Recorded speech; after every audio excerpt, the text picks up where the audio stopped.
आज फिर से हम इन लोगों के बीच में आए हैं। आज लगभग 2 महीने से ज्यादा हो चुके हैं और आज इनके साथ बैठे हैं सुनील जस्टिस और आज जो इनके बीच में बैठे हैं सोशल एक्टिविस्ट और मिशन स्टेटहुड के प्रधान सुनील डिम्पल जी। आज इन्होंने भी समर्थन दिया, कुछ दिन से लगातार ये यहाँ आ रहे हैं। जी सुनील जी, क्या कहना चाहेंगे आप? देखिए रश्मि मैडम, मैं जम्मू कश्मीर की आवाम को दैनिक शिव टाइम के माध्यम से ये एक संदेश भेजने जा रहा हूं कि जम्मू कश्मीर का बेरोजगार नौजवान बेहद परेशान है।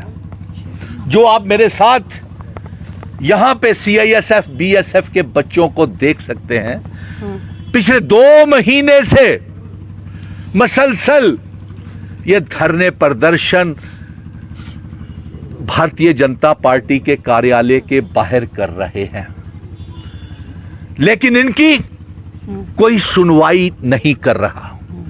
PMO मंत्री जितेंद्र सिंह और जो जम्मू के 2 सांसद जुगल किशोर और जितेंद्र सिंह जी, आपको क्या ये नजर नहीं आ रहा कि CISF BSF के बच्चों की सारी सिलेक्शन फॉर्मेलिटीज के बाद भी ये सड़कों के ऊपर है, इन्हें ज्वाइनिंग नहीं दी जा रही? क्यों नहीं दी जा रही? मैं पिछले कई दिनों से इनके साथ धरने प्रदर्शन के ऊपर बैठ रहा हूं। ये बच्चे बड़े मुश्किल हालात से गुजर रहे हैं, ये डरे हुए हैं, सहमे हुए हैं, इन्हें डराया गया है, दहशत में डाल दिया गया है कि अगर ये अपनी आवाज उठाएंगे तो इन्हें जेलों में ठूंस दिया जाएगा। ये ऐसा हुआ भी।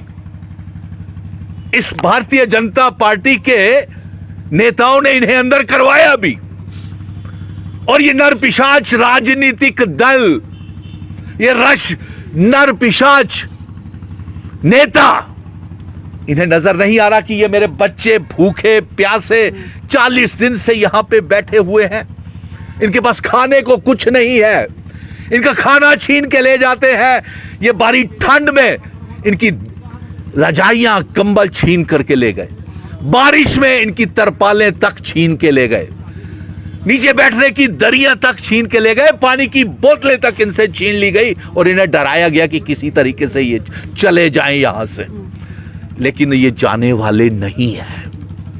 हम पूरा जम्मू कश्मीर इनके पीछे खड़ा रखेंगे जब तक इनको नौकरियां नहीं मिलेंगी।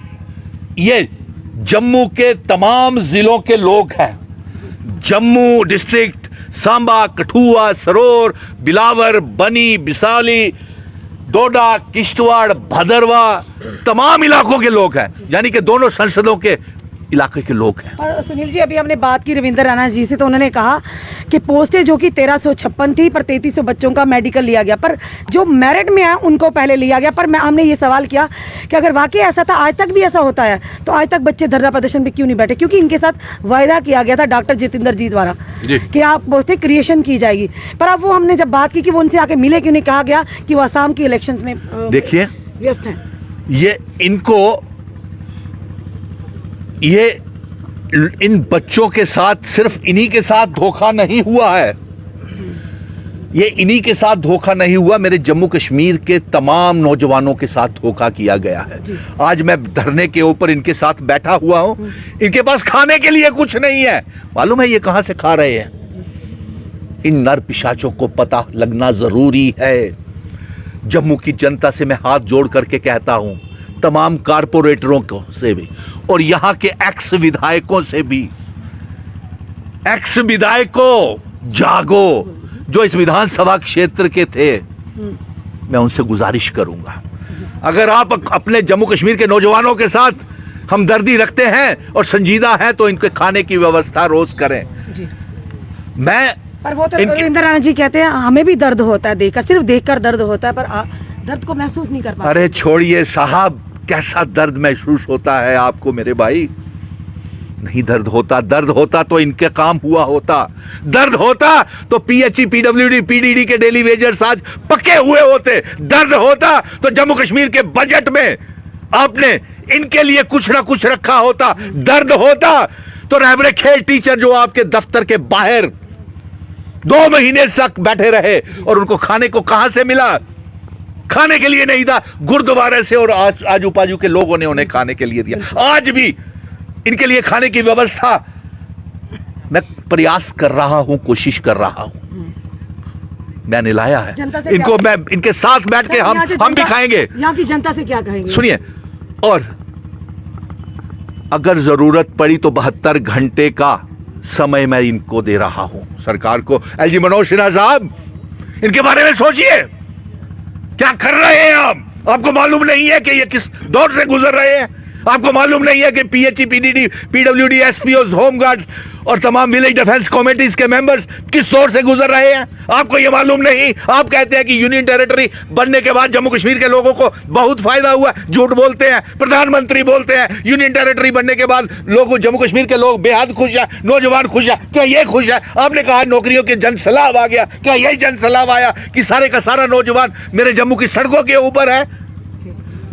72 घंटे की मोहलत देता हूं, पाई पाई का हिसाब लूंगा, और जब तक ये बच्चे पक्के नहीं हुए, बेरोजगार डेली वेजर्स, रहबरे खेल teachers, SPO, village defence committees के मेंबर, रहबरे खेल टीचर, अभी तो 40,000 ट्रेन्ड मेडिकल असिस्टेंट्स के नेता वो दिल्ली में बैठे हुए हैं और उनके नेता का रोज संपर्क मेरे साथ होता है। सुनिए सुनिए, बड़ी गंभीर बात है, ये मैसेज जाना बहुत जरूरी है, क्योंकि जिस तरह इनके नेता दलीप, संदीप वर्मा, सुनील दत्त और ये सारे हैं, सुनिए, और अफसोस की बात तो ये है वो वहां बैठे हुए हैं, सोहेल अहमद और रियाज अहमद, और वो वहां पे पीएम से मिलने गए थे। पीएम नरेंद्र मोदी जी तो मिले नहीं, और वो मुझे कहने लगे आप क्या करें, और मैंने कहा स्वास्थ्य मंत्री से मिल लो। कहते जनाब वो भी नहीं मिलता। मैंने कहा यार पीएम मंत्री साहब से मिल लो, वो तो हमारे अपने संसद हैं, वो तो जितेंद्र सिंह जी हमारे घर के हैं,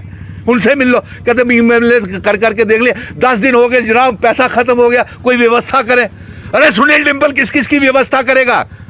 किस किस की व्यवस्था पूछता है जम्मू कश्मीर का नौजवान आपसे?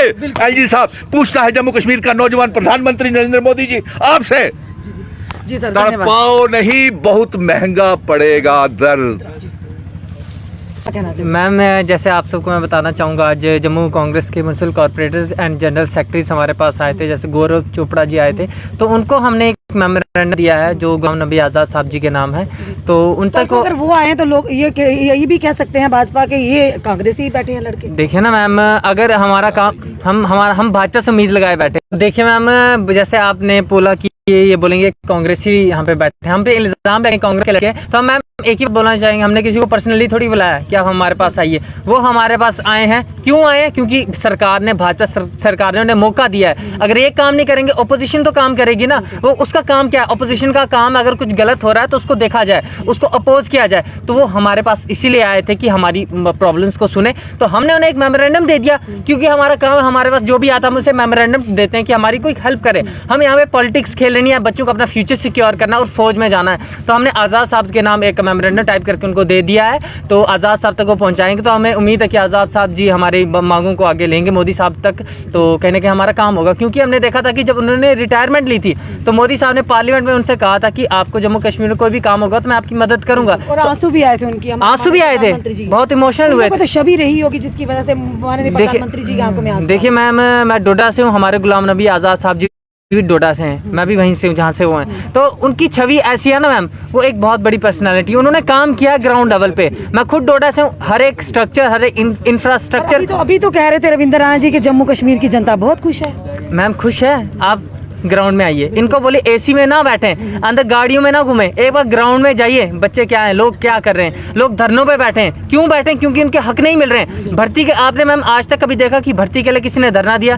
ये पहली बार ऐसा हुआ है। इन्होंने हमसे झूठा वादा किया, आश्वासन दिया गया था, झूठा आश्वासन दिया गया इलेक्शन जीतने के लिए, और 3300 बच्चे इसलिए उठाए गए क्योंकि डीडीसी इलेक्शन कंटिन्यूसली चल रहे थे, उनका प्रोसेस चल रहा था। अगर प्रोसेस खत्म हो जाता तो ये तो देते, उतने भी नहीं लेते। तो कहने के हमारे साथ धोखा हुआ है, तो उसी के खिलाफ हम यहाँ पे धरने पे बैठे हैं।